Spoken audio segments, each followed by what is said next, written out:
Hello, everybody. Welcome to the first podcast with TheAirsoftTech. I've got two guests here. My first-time guests are Ryan Fisher and Justin Fair. I'll let them introduce themselves. Go ahead. We'll start with Justin. Hey guys, I'm Justin, aka the AG Tech. Been in it for 2 years about now, and just here to have fun and build awesome guns. All right. I guess I'll go. Hey guys, Ryan here, also known as Legacy Airsoft, and I've been in Airsoft for about 4 to 5 years now, on the more serious side of it. And yeah, I'm just doing this looking to have some fun. And you guys probably know me, TheAirsoftTech. I've been playing Airsoft for like 6 years, but I've been teching for like 5. I do this for a living. It's my only job. Well, not only job, but it's like my main source of income. So not much going on, but you know. So yeah, we got a good panel of techs here, and we're gonna just go through a bit of topics, some things that I consider that a lot of techs either kind of agree on together or disagree on a little bit. Stuff about motors, gears, particular guns. So we'll actually get to let you get to know our guests here. So first thing we'll talk about is each of our first builds. So I'll start off on this one. Our first build, going from like the very beginning, like the first gun we ever built. Oh god. So there's a lot of nightmares. Some people you can hear, they're already sighing because sometimes our first builds were saddening. Mine was. Cringeworthy. Yeah. It was a rough experience. It was many nights of waiting or staying up until 4 a.m. trying to get that gun working so I could go to sleep feeling happy. Yep. Okay, so my first build. I know the feeling. It's an all too familiar feeling, and it's just I'm so happy that I don't have to go back to that. So my first build. My first build was in my G36, my JG G36. I bought it. I bought it and I had no intention for what to do with it. I just kind of like bought it as an impulse buy. I was like, why not? I had some money and I was just like, screw it. So a bad idea, by the way. Don't just do that. But I just had some money lying around, so I bought the G36. I was like, you know what? I bought it for $120. I'll put $100 into it and see what I can do. And little did I know that $100 turned into like $200 more because I kept breaking stuff. So my first experience wasn't so great. My build was so simple. It was a 28 TPA motor on 12-to-1 gears, or at the time 13-to-1. I forgot 13-to-1 gears, and that's just like a trigger response build. And lo and behold, I broke like I think several SHS bevels, which I later learned were not really my fault because those bevels sucked. It was irritating. Blame it on the ACM lottery. I do. It's not my shimming's fault. But yeah, that was my first build, and that eventually it turned out great, and I love that gun, and it held up for like a solid year before I even took it apart again to mess with it. So eventually it turned out well, but that was after I spent $120 on the gun and over $200 in parts. So it was an experience, but I know that feeling. Yeah. That was my first build, but it was pretty intense. I'll let Ryan talk about his now. Alright, so my very first airsoft gun I bought actually was a bolt action spring rifle. Oh dang. Which was not a good choice. I do not recommend doing that at all. That was a terrible decision. I did the same thing. I can concur. Do not do that. I bought a Crossman CO2. There we go. Hey, at least that's better. Yeah, I skipped over the Walmart CO2 pistol stuff. I don't know why, and I went right to I wanted that sniper rifle. I was all for the yes, exactly. The airsoft sniping, being the badass looking down the scope, and it's just not like that at all. But it got even worse. Where I didn't even buy a JG Bar 10. I bought the Well MB03, the only sniper rifle that's not compatible with most of the upgrade parts of the time. And that is the same gun I got. Oh, no way. But I got it off Airsplat, so... No, I did too. That's so weird. Learn never to order from them again. Yeah. But... Alright, so Justin and I can both confirm, don't buy a bolt action for your first gun. Don't buy well MBO3 and don't buy off of Airsplat. Exactly. 3 don'ts. But so after that, 3 don'ts right there. No air splat, no well, 3 no don'ts. spring. Learn from our mistakes. But so I never upgraded that gun. I ended up trading it to a friend pretty quickly because I just didn't like playing with it. The first gun I actually upgraded and built was a D-Boy Scar that I bought to replace the bolt action, actually, when I realized that it wasn't what I thought it would be. And that was very interesting. So if you've ever worked on a classic Army styled Scar L, you will know that the gearbox, you actually have to take a flathead screwdriver or similar and literally pry it out of the lower. Like, there's no other way to get it out. So I was very young at the time, and I actually looked through the manual that came with the gun because it had the assembly part. And in the manual, it shows a picture of a little stick figure holding a screwdriver, and it says in broken English, "Pry out of lower receiver." And I was like shocked. I was like, wait, this is the actual way you have to take this out? So I started watching the YouTube videos, and every single person was like, oh yeah, this is a pain in the butt. You have to get the selector switches out. You have to unhook the gears. You have to literally pry it out of the thing. So my first, I didn't even open the gearbox yet, and I'm already like scared to death, assuming I'm going to break this thing. And I finally get in the gearbox, and it wasn't the hardest gun, I guess, but I think that was the first time I had ever opened a gearbox. It took me 7 days to get it back together without the anti-reversal latch or the spring or the trigger spring popping out. And I think I swore more times in those 7 days than I had in the previous 13 years I'd been alive. It was ridiculous. Oh my gosh. I was the lucky one. I got a P90 gearbox. I had no struggles taking it apart or putting it together. Yeah, I had a D-Boys V2 with all the extra reinforcement that they throw in the box. And oh yeah, and then that was funny too because the first gears I bought for that gun, I bought SHS 16-to-1s, which were fine. They fit fine, and then I bought ZCI 13-to-1s to test them. And I forgot at first that you had to shave off the extra reinforcement, the raised part in those D-Boys gearboxes. Same with the GGs, I think, for the 13-to-1 gears because the spurs are like thicker and GMP, for the ratio. Like my GMP had reinforcement in the back. Yeah. Riots for the win. It was just a bunch of problems. Good thing I started off with the experience. Yeah, see, I didn't get that right away, so I ended up buying the Dremel when I learned that I had to shave that reinforcement down. That's what caused me to get a Dremel. I started with sandpaper. I didn't know what was that I had a Dremel at the time. Like, it was downstairs, so you can imagine slowly, painfully with sandpaper. Yeah, I think I used an old metal file that I found in my father's toolbox in the basement. And that was like the only thing I had to shave anything down. Oh dear God. Shaving down an SHS piston. It was rough.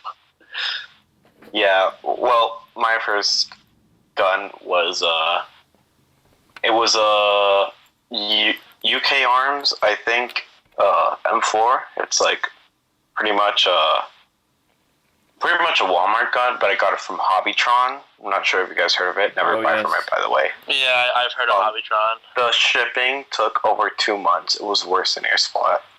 Ooh. Well, after that, I sold it. Got a MBO3. Here we go. Had fun with it, sniping in my backyard, but no, even shot my cousin in the back. Never do that. Well, always wear eye pro. I kept that. I actually didn't sell it. I got a JG for Christmas. Hated it because the rate of fire was so slow. Sold it. Bought a MP5, G&G MP5, the blowbacks. Oh God, never again. Opened that gearbox. First gearbox I opened, I was confused beyond belief by the blowback system because you had to pry out everything like by force, and I didn't want to break it. After that, packed that up, sold it, and actually started my first build. Got a M4 Motto. It was some rebrand, I don't remember. And I ended up redoing everything internally, wasting like $400 just on parts and externals. And I went through a couple Gen 3 bevel, was it Gen 3? Yeah, Gen 3 bevels, like Ryan. Yeah, I got that working, 13 to 1s. At first, I had a Lonix A2. Got me to 33, 35 RPS. I used to love those motors. Wasn't happy, got a TZI 22 TPA. I could hold the trigger for days without, like, the heat from the Lonix A2 I used to get. I'm not sure if that... The old Lonix motors used to be some of my favorites. Old Lonix motors. And then they just went... the old ones. They went downhill, and I'm very upset. Yeah, so I sold my Lonix motor. I got a Gate Nano, not the Nano, actually, the Murph 3.2. Actually, I kind of liked it. It was really simple to wire. Granted, I couldn't solder worth the darn, but I learned. I actually really liked the Gate, but I ended up selling it and bought a Chimera. Ooh. Because Spectre Master Race. Yeah, I know, but good luck finding one. I got one and I'm holding on to it. So I'm holding 3 Black Talon Concepts MOSFETs in my hands right now, just feeling really greedy. You heard it first. You heard it first here. Go after Ryan. Yeah. Take his stuff. They're sitting right above my desk next to my Luna box. Now, hold on. Here's the big question. Are they actually yours, or are they customer parts? They're mine. They're all mine. Oh, all right. I've had 3 to 4 BTC MOSFETs now, and I still fanboy every time it comes in the mail. It's just such a good feeling. It's like, oh, micro switch. Oh, eco wire. I absolutely love my Spectre to death. You know, I actually plug for BTC here. So I bought a Spectre MOSFET. I bought one used from another tech. I didn't even know him. He had an old gearbox with a MOSFET in it, and I was looking for the Spectre forever, and I couldn't find it. And he's like, "Oh, I'll just sell you this whole gearbox with a Spectre in it for $150." And I was like, "How about you take the Spectre out? I'll give you like $100 for it." And we kept negotiating, and I wanted one so bad. They were out of stock everywhere. I ended up paying $150 for a gearbox. It wasn't bad. That's though. a good buy.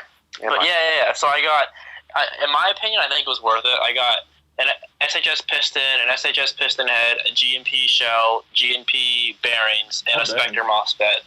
Yeah, for $150. More than worth it. So I was very happy. I was very happy with the purchase. I would have paid $150 for a Spectre. But the catch was that the Spectre wasn't functioning. It was a boneyard Spectre. So that's where the money comes back in. So yeah, exactly. So what I did is I brought it in, I opened it up, I found the problem, I resoldered some pieces down, and I fixed it myself.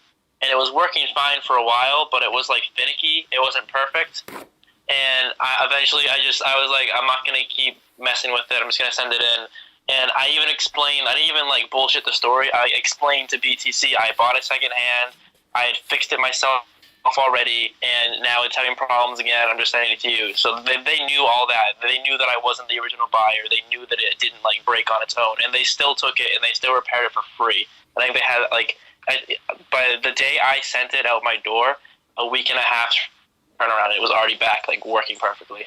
Yeah, like my partner, in his DSG, his Chimera, his trigger board didn't have like the trigger stop. It was like a quality control thing. It was like it would allow the trigger to hit the micro switch. So we're at a 30 RPS restricted field, and his DSG is shooting like 65 at 400 or something. And he's shooting burst because that's allowed. But when you broke the micro switch, his DSG goes on full auto for a good 5 seconds before he can upgrade the battery. And the faces turning was that is so funny. It was hilarious. But BTC, being the good guy he is, I believe his name's Frank. Yep. So, yeah. He replaced the whole trigger board for free, and he's like, that's a quality control issue. I'm sorry for that, blah, blah, blah.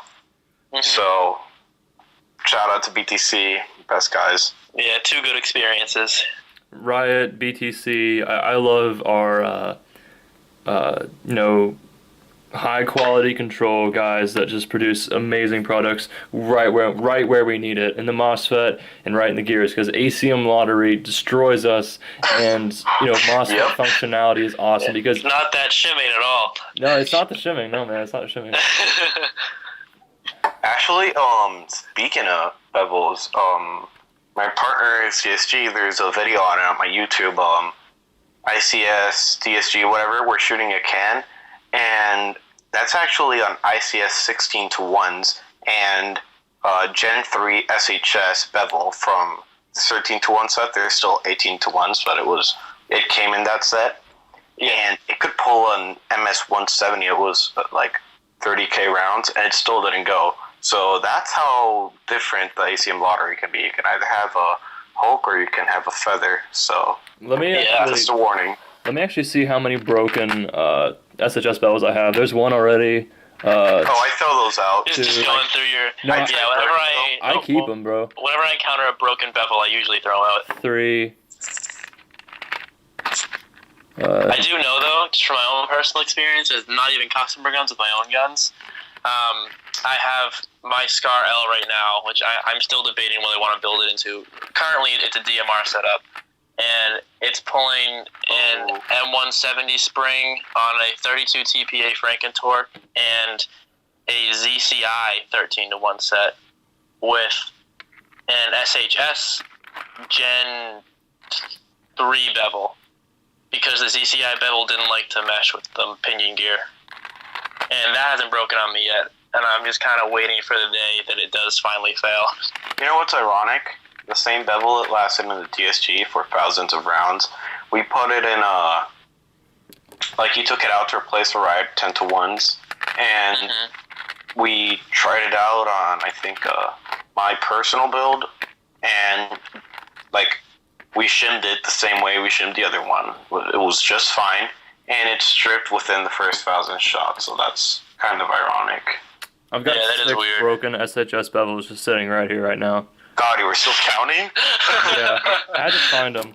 I have this drawer of gears right on my desk, and I've got 50 spur gears and 50 sector gears and just 50 everything in there. Speaking of sector gears, I have a sector gear missing a tooth in the middle. And it's my own little DSG. And I just tell people, hey, look at my little DSG. It's missing a tooth right in the middle? Yeah. What? Actually, I think I have it somewhere. I'll find it later. Too lazy to move. All right. I got another topic for us to discuss. I feel like we could all pretty well branch on this one. ZCI motors versus Lonex motors. I'll let Ryan start on this one because I know he's got a great, he's good with words on this one. So I'm gonna let him. I can't think of the right word right now. Yeah, I've had very mixed opinions about both motors. Ideally, I personally do not recommend ZCI high torque motors to any customer that asks them to put parts on with their gun. Because it's, I guess the best way to explain it is it's still like the ACM lottery. So I know I've come in contact with 3 ZCI high torque motors, and I've had 2 of them burn out within 1K shots or cycles in the gearbox. My friend Charlie, known as Zardachar, if you're on a forum or anything. Yeah, Charlie. I talked to him a lot. He's had the first 2 ZCI high torque motors he bought. He had both of them burn out within 1K. Granted, they were in his DSG, but still, there's his DSG compared to the other ones out there that aren't doing that. Too. Yeah. The one was pretty intense. Yeah, the 73 RPS. Yeah, he had a couple because he kept rebuilding his M4. They had one in a G36 for a while that was 60 RPS too. Yeah. Very indecisive, but granted, those were also the very first batch of motors that Brill even had. I didn't buy them before Brill. I didn't even see them anywhere really before Brill had them. But so could they have changed since then? Very possible. I don't know. I stopped buying them after that, and I stopped recommending them after that. And to the Lonex motors, I personally, overall, I like them a lot. This is biased because when the older gen Lonix motors, I've had excellent experience with those, and the newer gen Lonix motors, I haven't used as many of them, so I haven't had one have any problems on me yet, but I have definitely heard of them having problems, so my opinion on them is slightly biased. My brother's DSG that I built for him is running the Lonix A2. My 416 has a Lonix A1 in it. The customer gun I just finished building, it's a 42 RPS SSG that has a Lonix A1 in it. So, I mean, I personally like them. However, I'm aware of the problems they have. I just haven't had one, like, go out and fail on me yet. Yeah, like with ZCI motors, I've never had one fail on me. Like, and I've used them. I've probably used 10 in the past, like 4 months. I can't remember the exact time frame, but I've never had one fail on me. But I've seen a ton of them fail. Like, over the internet, I've seen people comment like or post a picture and be like, "Hey, this DCI motor failed. What did I do wrong?" And half time it's just ACM lottery. The other half the time it's people like Charlie Yu who just push it way to its limit. Which, you know, that's a good thing to do to a motor. He's just kind of like testing it to see what its limits are. Now that's what I would do to it if I A, had the time, and B, just could actually do that. Like, I just don't have the I just basically don't have the parts to just up and do that one day. And so, like the way you have to do that is when you quality control, like test something, check its quality and its limits, you make sure nothing else can really break, and you just test that one part.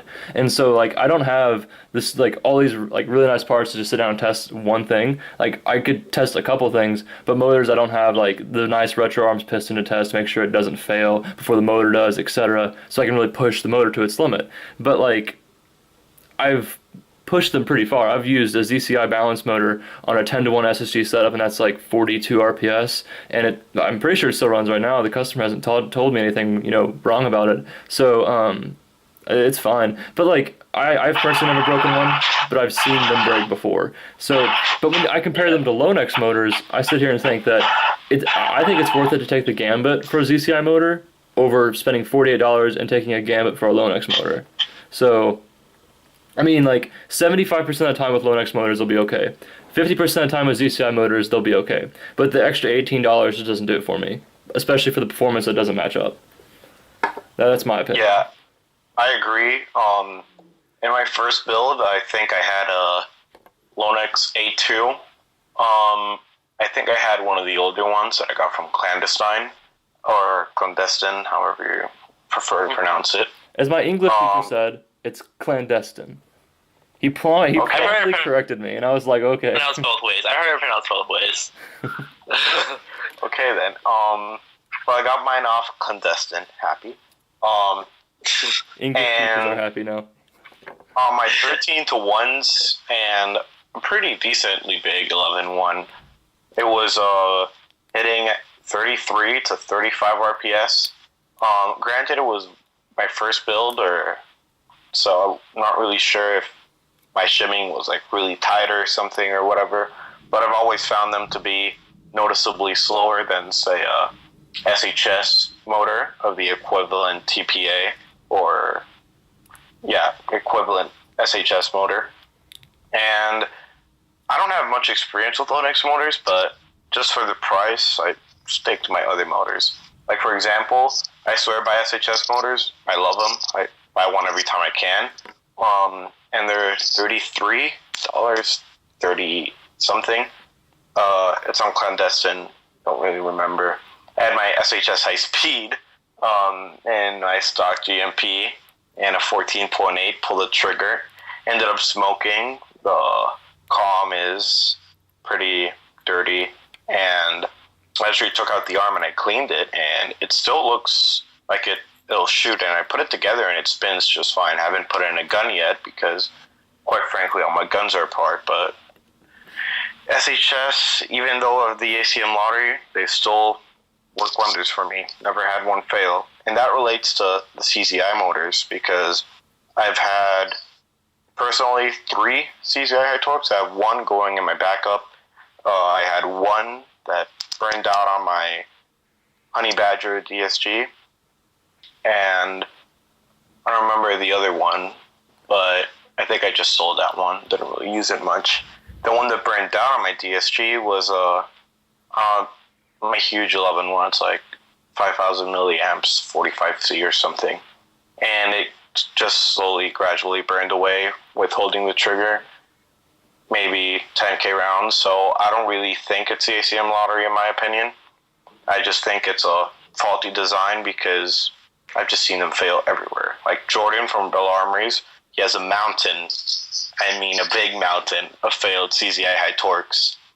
And the brushes, hate them. Yeah, that's another thing I've heard about them, that the armatures like to burn out and the brushes are just designed really badly. Yeah, so I'm replacing the brushes in this new motor, and it's going in my backup, which is pretty much my test gun, along with an M140 and 13-to-1s and whatnot. See how that holds up. I was considering throwing in my 10-to-1 SSG and just running it on a 7.4 or an 11.1 to stay under 30 and see how it goes, but I quite frankly don't want to waste another $30. So yeah, that's just my little ramble about CZI motors. But before I end, the CZI balance motors, I actually really like them. I've put them in most of the tune-ups / repairs I get. Every time I swap the motor, CZI balanced. Haven't had one come back to me damaged nor burned out. So I may be having one. Now that I think about it, I may be having one issue with the ZCI motor, and it's that the balance motor. I have a customer, and this was like months ago when I built the gun. It's that Elite Force build on my channel. I don't know if any of you guys have actually seen that, but I used the ZCI balance motor in that setup. It was like 13-to-1 gears, ZCI balance, etc. And when I first built the gun, it was getting like 35 rounds a second, which was spot on where it should be. And then as the gun like got older and was more used, it slowly just got slower, and I think it's like 30 RPS now. I don't know why it's getting slower, and the only thing I can think of is that it's the motor. I mean, nothing else contributes to the slowing down of speed in a gun other than like a battery. It's basically all electrical. If your battery doesn't change, your wires don't change, your spring doesn't change, your gear ratio doesn't change, then your speed shouldn't change. And so the speed's just been dropping, and it's probably, I think it's the ZCI arm in it, or the comm is getting really dirty probably. Next time, if he sends it in for like maintenance, I'll have to clean that up and check it out. But yeah, that's just now that I recall, that's the only thing I can ever think of ever having a weird issue with the ZCI motor. But it still has the torque, it still has a trigger response. It just lost speed, which is weird. Normally, when you lose speed in a motor, you also lose trigger response, efficiency, etc. On that topic, I don't know if you guys have noticed, but I remember CZI motors or like a noticeable amount slower than other motors.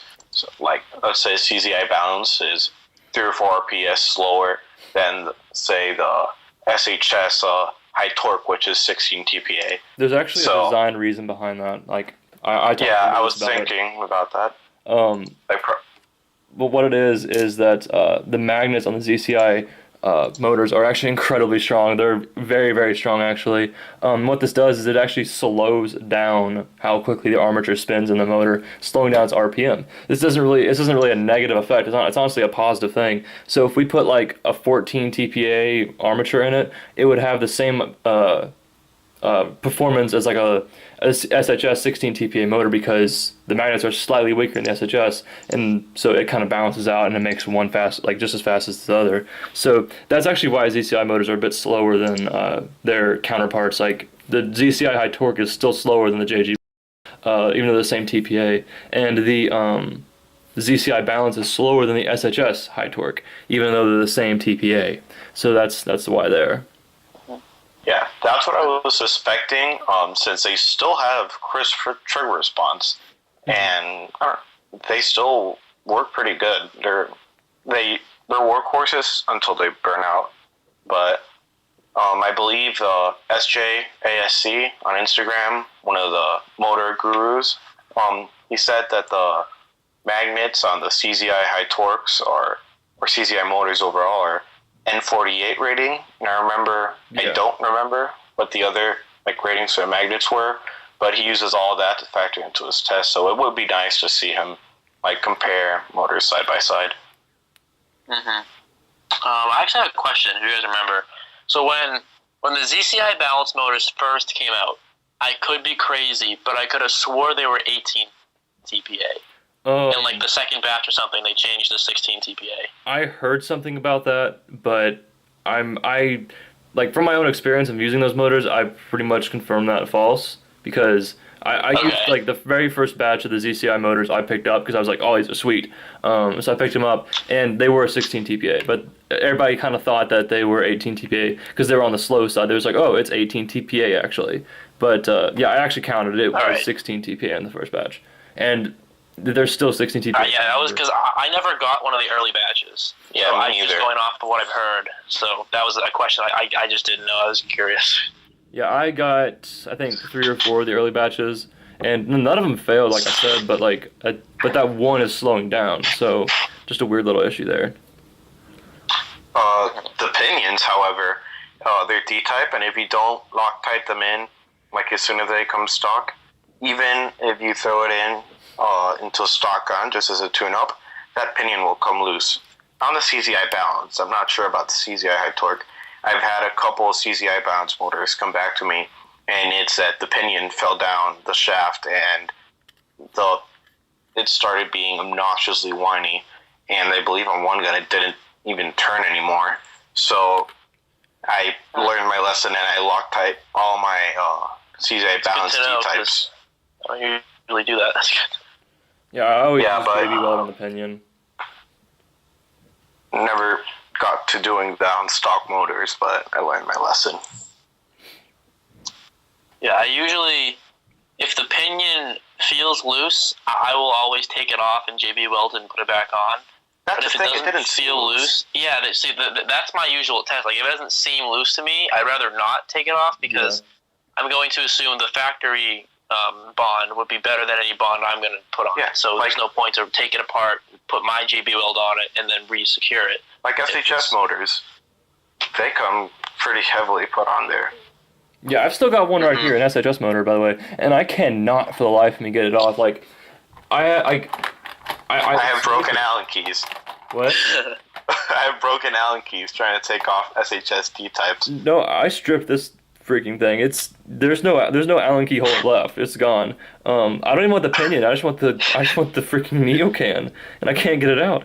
And if you don't care for the arm, Dremel it. Yeah, I was gonna say you can always cut the pinion off if you don't care for the. Yeah. Or short type motor. Or I was gonna say that. It's already a short type, so I'm just like, Oh. And sorry. I want mini the type. Arm. I want the mini type. I want the arm for testing because I'm working on this little project of mine. I'm working on custom winding my own motors here soon. This is like a thing I offer. But so I'm gonna be testing it out on this arm. So I don't want to destroy the arm, but I can't get the freaking pinion off. Yeah. But what you could do is I did this with my. Not sure if it really applies to pinions, but I did this with one of my metal flash hiders. Just like Dremel it down in half, like careful to not actually damage the arm, and then just pry it apart.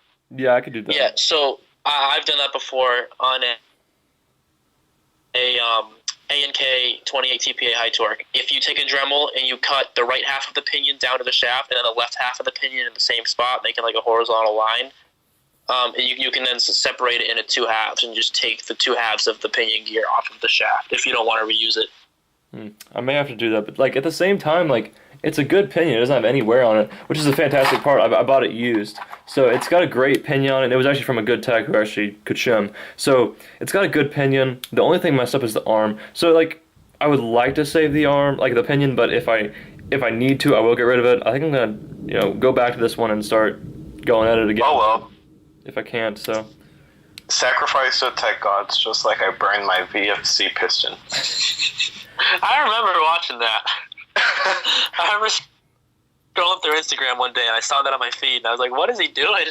See, the thing is, I laughed for a solid 5 minutes. The TheAirsoftTech gods do not have mercy on my soul, ever.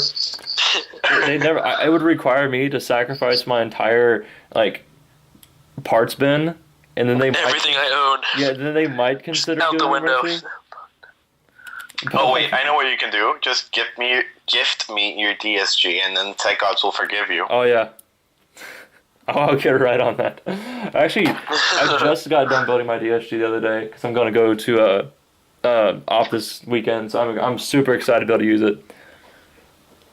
Yeah, I have a bad case of wanting to change everything I own. Me too. Where I finally finished building my DSG, and I kid you not, the following day I already had plans in my head to completely take it, like change like every piece in it again and build it into something else. Oh, don't And talk I keep to me doing about that. Ever since I got rid of my primary, I've just been swapping around guns. Like I had my Daytona gun for 12 days straight, and I played maybe 2 days with it. Loved it, but I sold it because AEG Master Race. You had a Daytona gun and you sold it?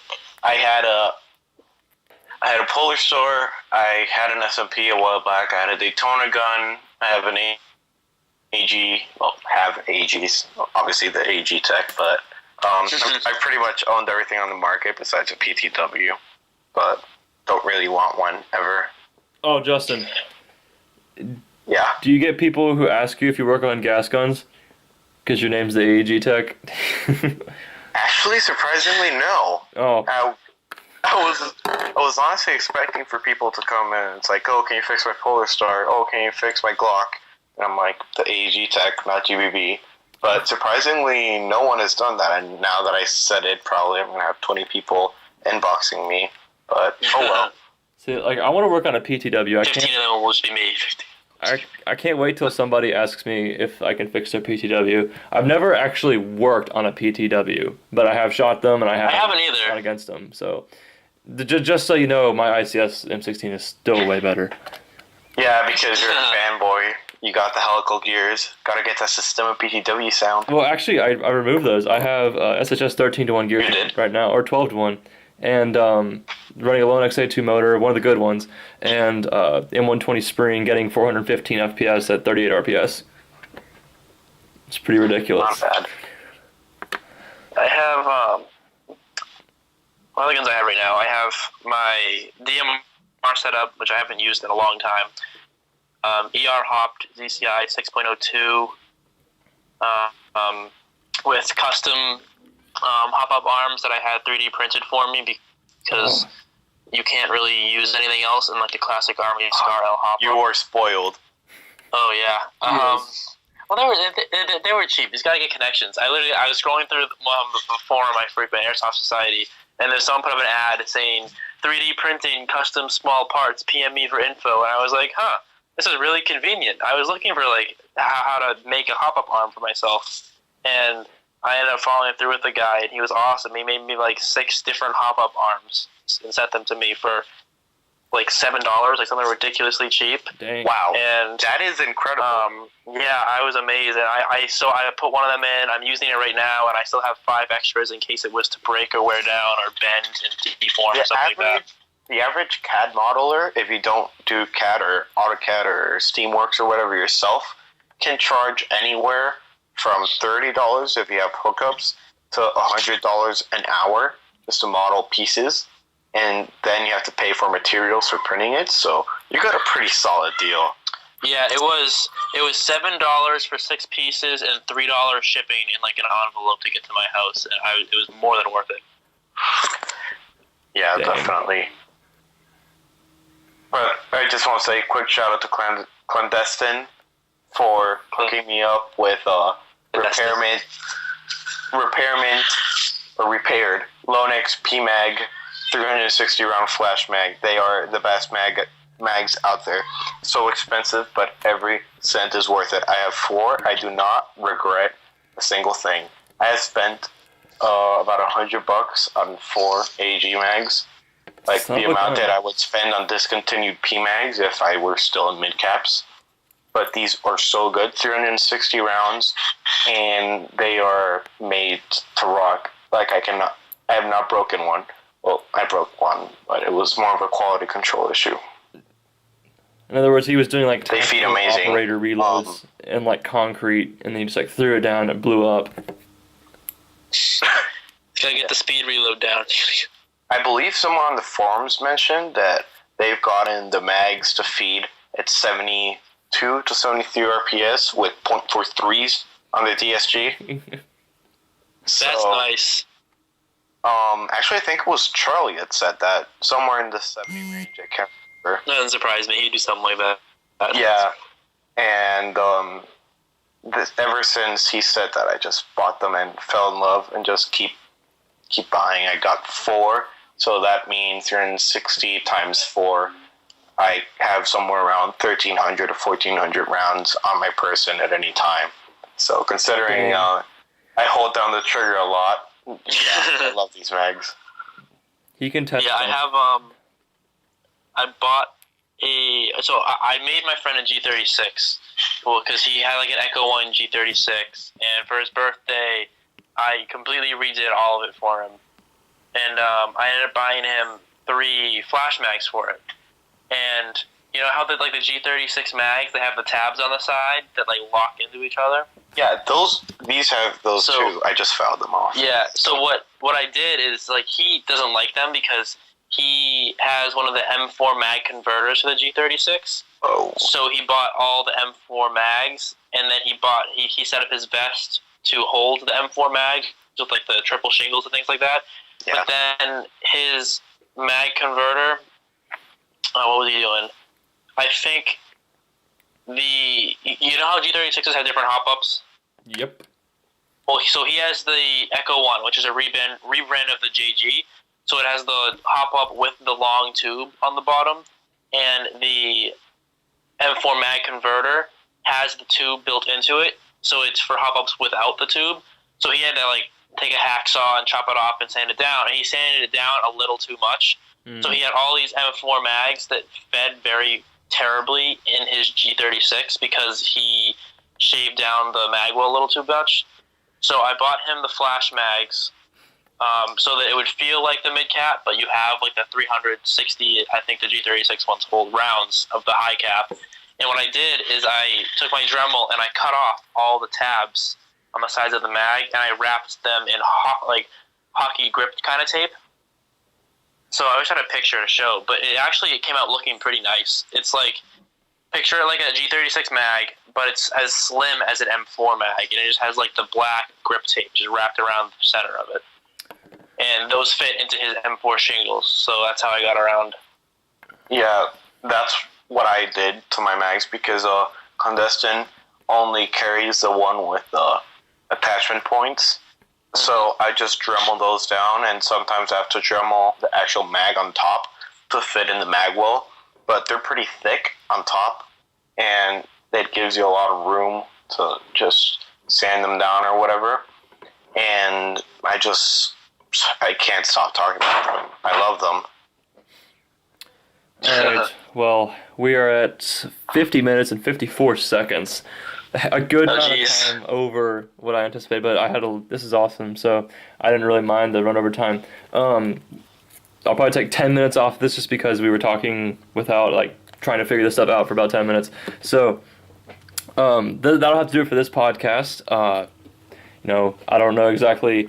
This is just like an all framed idea I threw together at the last minute, so I'm not sure exactly how I'm going to do the rest of it, but I'm going to do it. So hopefully this will be up either tonight or tomorrow somewhere. I may put it on my YouTube channel.